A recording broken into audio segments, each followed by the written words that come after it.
You know why a lot of great games are forgotten about soon after they're released? Because you're all getting bogged down moaning about stuff that doesn't matter. Uncharted 4 only got an 8. People aren't good enough to play Doom. I don't know how my PS4 works 72 years after it was released. If you just enjoyed the good things for a few seconds, you may realise the world isn't the cesspit you think it is. So here's 6 awesome games that you totally forgot about.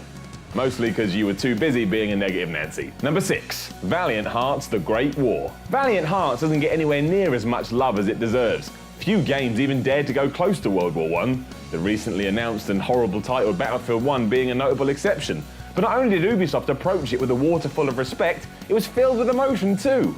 And it was a damn good video game. That's a very hard balance to get right. We've all seen the bleating sheep who get upset because while Lara Croft is mortified about killing someone, she then goes on a murdering spree even Patrick Bateman would raise an eyebrow at. That's not the case with Valiant Hearts. Every moment is treated with an incredible amount of poignancy and impact. Plus it has a soundtrack that's genuinely excellent. And yet it's not even a memory now. Most people look at you like you just insulted their mother if you bring it up with them, and a portion of jabronis don't even know it exists. That's not fair.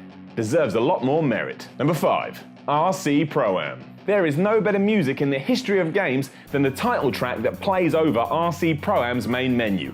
And I am deadly serious. Not only did I used to sit and listen to it when I was a kid, but I did the same thing last year when it was kind of re-released as part of Rare's Replay collection. And that version had a whole orchestra and everything. It's great. The game itself is horrendously underrated too. I would go as far as to argue it's one of the best arcade racing games ever made. And yet you never hear people bring it up when they're having convulsions about Burnout or Need for Speed. In fact, you never hear about it at all. When its name was on the Rare Replay list, some people looked at it like, what the hell is this rec prome? Like it was some kind of medical procedure. I bet there's people watching this right now like, what the hell is RC Pro-Am? They're looking at me like I'm some kind of asshole. I am, but not for this reason. Number 4. Blur. When Blur was really good, a lot of people were surprised. Why that was ever in doubt is anybody's guess. Bizarre had already made Geometry Wars and PGR, 2 games that took away more of your time than you did when you were a child. Of course whatever they did next was going to be of top quality. And that's exactly what Blur was. A realistic Mario Kart, for lack of a better term, Bizarre managed to blend excellent racing with frustratingly brilliant power-ups that would have you smashing your controller into dust if one took you out seconds before crossing the finishing line. It was tense, adrenaline-filled loveliness. Now it's deader than toy plastic guitars you used to pretend to be a rock star with, which is flat out embarrassing when you think about it. Blur deserved a lot more than it got when it was released in 2010, and its sequel being canned halfway through development is even worse. Number 3. Gynog. Gynog? Guy what? Steve from The Office suggested it. I kind of forgotten about it. I've never even heard about it. I don't even think it's real. Gynog, known in North America as Wings of War, is a 1991 scrolling shooter video game developed by Messiah and published by NCS Corporation for the Sega Genesis. The game sprites were designed by the sprite designer of legendary shooting title Cho Anarchy, a game best known for its homoerotic overtones, wacky humor, and vivid, surreal imagery. Right, okay, so there's that. Number 2, Way of the Warrior. Remember how you thought Naughty Dog could do no wrong? Well, that's not true. It's not even true a little bit.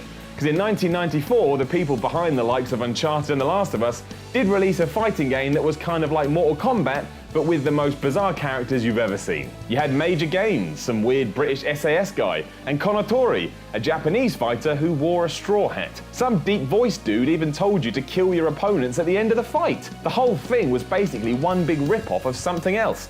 As well as Mortal Kombat's fighting and visual style, there was some weird backing track that sounded like your dad and his mates trying to be James Hetfield and Metallica. So why is it in this list? Because it's hilarious to play. Admittedly, that's because it's so bad that it's good, but it's a shame that a developer known to be one of the best around at the moment isn't allowed to reference this more. I'd say it's the most entertaining thing they've ever released. Number 1. Rise, Son of Rome. Name 3 release games for either the Xbox One or the PS4.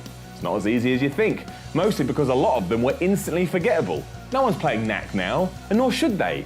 Knack was rubbish. One that got its ass kicked just because it didn't take itself too seriously, mind, was Crytek's Rise, Son of Rome. Sure, it put graphics before anything else, but it was mindless fun that allowed you to sit there and think, you know what? I'm happy I've just spent hundreds of pounds on a toy. It was nowhere near the disaster a lot of people made out either. Competent at worst and a lovely piece of entertainment at best, Rise should be looked back on as a good first step for Microsoft, especially as it all fell apart afterwards. But it's not.